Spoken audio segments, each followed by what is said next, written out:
Find yourself trying to defend just a general overall good three-point shooter, I like to attack those players, attack them. So for me, the way I approach it is, okay, most shooters are right-handed. They shoot with their right hand. And especially the farther they get away from the basket, the less ambidextrous they become, meaning the more likely they are to shoot with their dominant hand. And when you're shooting a three-pointer, right, you're having to generate a lot of power, a lot of strength in order to shoot that three, especially further from the basket that you get. Which means setting up your jumper, your mechanics become even more important. When they're setting up their jump shot, bringing the ball up along this path, right? If they can't get the ball through this path to bring it up to start their jump shot, they can't shoot their jump shot effectively. That then puts the onus on you to take this path away. Do whatever you can, whatever you have to disrupt this path. Essentially, that means the whole right side of that player that you're defending, that is now your target.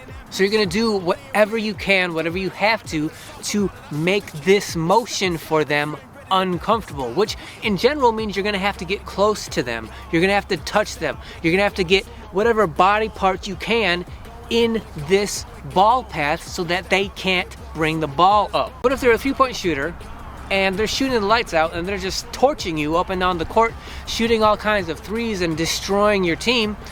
You got to make some kind of a change, and if that means giving up the lane, then you got to do what you got to do. It's also on your teammates to be aware and recognize the situation. So if your teammate sees that three-point shooter is just taking you to school and shooting three-pointer after three-pointer, making three-point shots on you, and you've been playing off them, relatively far away, and now you're playing close to them, right? It's on your teammates to recognize that and know that you've put yourself at a disadvantage where it's very likely that three-point shooter is now going to dribble around you and get to the basket.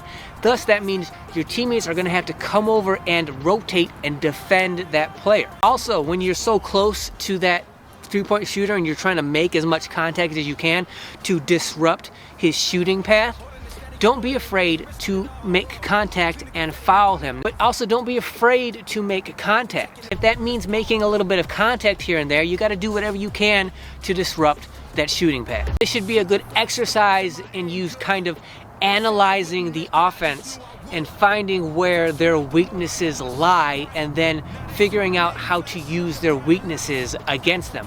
You can do that when it comes to them shooting threes, but the point is you should be constantly strategizing against the offense and trying to determine the best way to defend them.